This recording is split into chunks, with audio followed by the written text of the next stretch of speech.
Wikana adalah pejuang kemerdekaan Indonesia yang lahir di Sumedang, Jawa Barat pada tanggal 18 Oktober 1914. Ayahnya bernama Raden Haji Sulaiman yang merupakan seorang priyayi dari Demak, Jawa Tengah. Wikana pernah menempuh pendidikan di ELS. Lepas dari ELS, Wikana meneruskan pendidikannya ke Mulo. Kemudian dari Mulo lulus pada tahun 1932.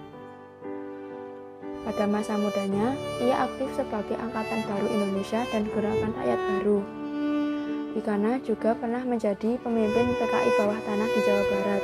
Wikana pernah tercatat aktif sebagai anggota Partai Indonesia atau Parpindo yang didirikan oleh Mr. Sartono pada tahun 1931. Wikana bekerja di Angkatan Laut Jepang bersama Ahmad Subarjo. Wikana pada peristiwa pencetusan proklamasi 1945 melakukan peran penting karena berkat koneksinya di Angkatan Laut Jepang.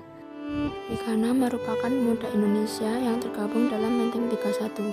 Bersama Heru Saleh, Soekarni, Darwis, dan para pemuda Menteng 31 lainnya, mereka membawa IR Soekarno dan Muhammad Hatta ke Rengas Dengklok untuk mendesak IR Soekarno dan Muhammad Hatta agar segera memproklamasikan kemerdekaan.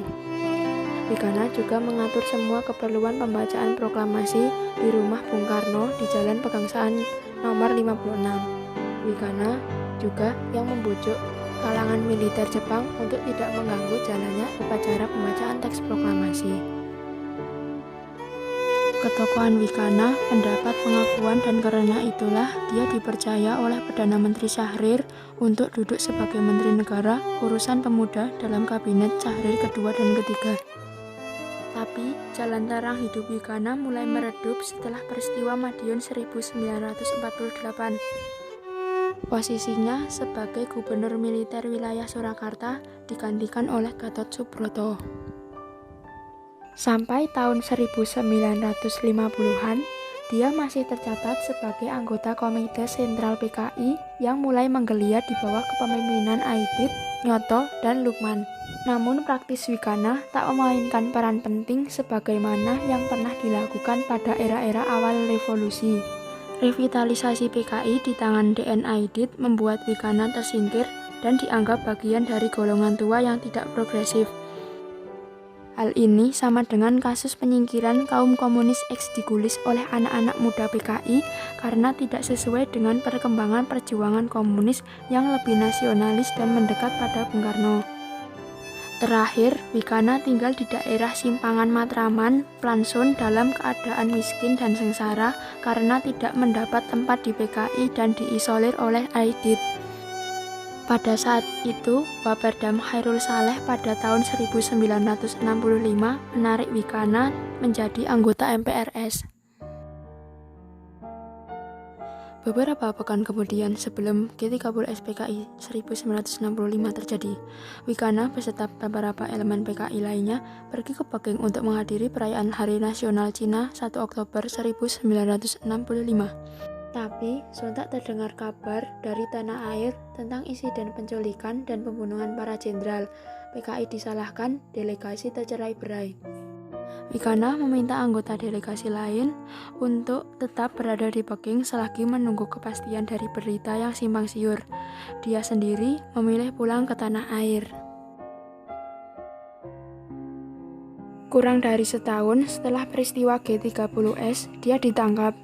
Sempat bermalam di Kodam Jaya, namun dipulangkan kembali.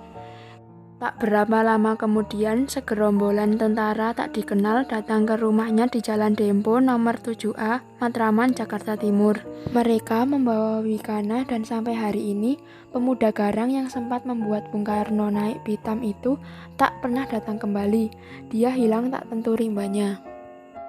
Wikana termasuk dalam daftar orang yang menghilang dan diduga meninggal dibunuh dalam lembaran hitam tragedi pembantaian di Indonesia tahun 1965 sampai 1966 pasca peristiwa G30S PKI.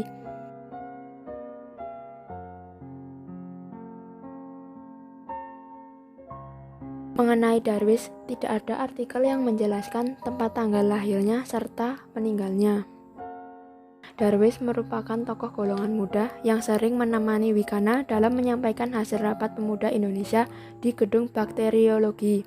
Ia mengusulkan agar proklamasi dilaksanakan di Jakarta. Darwis bekerja di Kaigun atau Angkatan Laut Jepang yang dipimpin oleh Laksamana Muda Tadashi Maeda.